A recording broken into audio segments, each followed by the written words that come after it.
السلام علیکم کسی یہاں پڑھنے والے روزے کے احکام اور اس کا جو ٹاپک وہ لیکچر نمبر 5 اس کا ٹاپک ہوا روزے کی درجہ اور زبان کی بے احتیاطیوں کا بیان اور زبان کی بے احتیاطیوں کی دوا کاریاں. تو چلیے اسٹارٹ کرتے ہیں. اگر آپ ہمارے چینل پر نئے ہوں تو میں چینل پر آئیے گا نمبر کو پوسٹ کرو. چلیے اسٹارٹ کرتے ہیں. روزہ تچھ سے کھولوں گا. یہ میرے کو ذرا پڑھنے نہیں آ رہا ہے, اسٹارٹ کرو.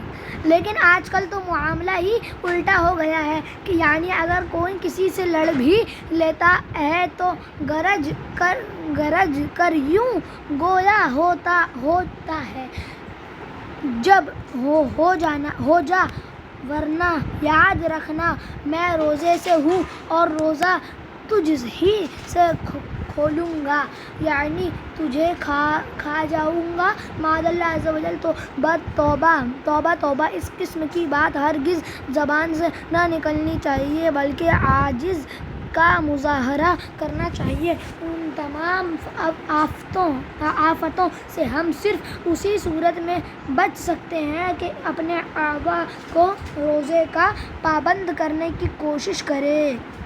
زبان کی بے احتیاطی کا تباہ کاریاں. روزے میں اعضاء کی حفاظت کرنا کسی قدر خطرناک ہے. آئیے حدیث پاک سے جانتے ہیں. حضرت سیدنا انس رضی اللہ تعالیٰ عنہ سے روایت ہے, سلطان دو جہاں صلی اللہ علیہ وسلم نے صحابہ کرام علیہم رضوان کو ایک دن روزے رکھنے کا حکم دیا اور فرمایا جب تک میں تمہیں اجازت نہ دوں کوئی بھی افطار نہ کرے. لوگوں نے روزہ رکھا. جب شام ہوئی تو تمام صحابہ کرام علیہم رضوان ایک کر کے حاضر خدمت بابرکت ہو کر عرض کرتے رہے, یا رسول اللہ صلی اللہ علیہ وسلم, یا رسول اللہ عز و جل صلی اللہ علیہ وسلم, میں روزے سے رہا. اب مجھے اجازت دیجیے تاکہ گھر والوں میں سے 2 نوجوان لڑکیاں بھی ہیں جنہوں نے روزہ رکھا اور آپ صلی اللہ علیہ وسلم کی خدمت بابرکت میں آنے سے شرماتی ہیں. انہیں اجازت دیجیے تاکہ وہ بھی روزہ کھول لے. اللہ کے محبوب صلی اللہ علیہ وسلم نے ان سے رخ انور پھیر لیا. انہوں نے 2 بار عرض کی.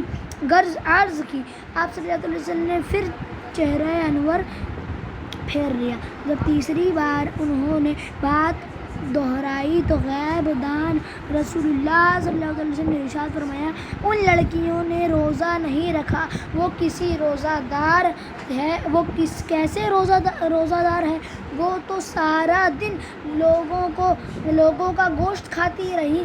جاؤ ان دونوں کو حکم دو کہ وہ اگر روزہ دار ہیں تو قے کریں. وہ صحابی رضی اللہ عنہ واپس آئے اور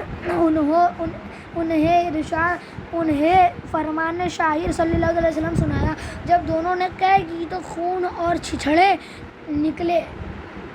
ان صحابی رضی اللہ تعالیٰ عنہ نے آپ صلی اللہ علیہ وسلم کی خدمت میں بابرکت میں واپس حاضر ہو کر صورت حال عرض کی. آقا صلی اللہ علیہ وسلم نے ارشاد فرمایا, اس ذات کی قسم جس کے قبضہ قدرت میں میری جان ہے, اگر یہ ان کی پیٹوں میں باقی رہتا تو ان دونوں کو آگ کھاتی کیونکہ انہوں نے غیبت کی تھی.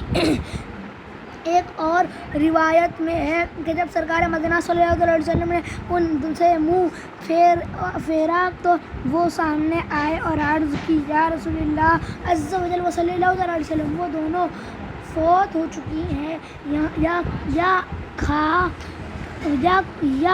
کہا کہ وہ دونوں مرنے کے قریب ہیں. سرکار مدینہ صلی اللہ علیہ وسلم نے حکم فرمایا, ان دونوں کو میرے پاس لاؤ. وہ دونوں حاضر ہوئے. سرکار عالی وقار صلی اللہ علیہ وسلم نے ایک پیالہ منگوایا اور ان میں سے ایک کو حکم فرمایا, اس میں قے کرو. اس نے خون اور پیپ کی قے کی حتیٰ کہ پیالہ بھر گیا. پھر آپ صلی اللہ علیہ وسلم نے دوسرے کو حکم دیا کہ تم بھی اس میں قے کرو.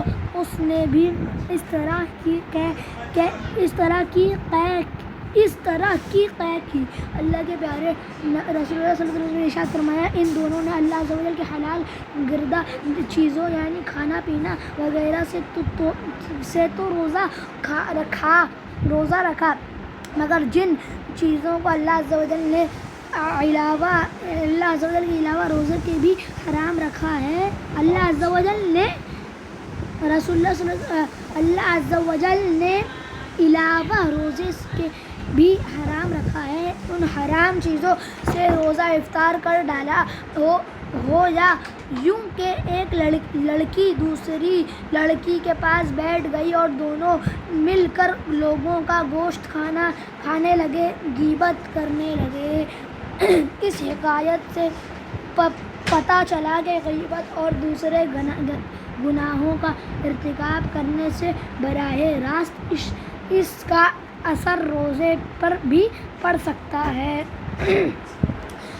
تو اس کے بعد سے ہم کل پڑھیں گے۔ تو یہ آج کا ویڈیو امید کرتا ہوں اچھی لگے گی، اگر اچھی لگی تو لائک سبسکرائب اینڈ شیئر ضرور کرنا، اور ہمارے چینل نالج پر آئیکن کا بٹن دبا دینا۔ ملیں گے انشاءاللہ کل ایک نئے ویڈیو کے ساتھ، تب تک کے لیے اللہ حافظ۔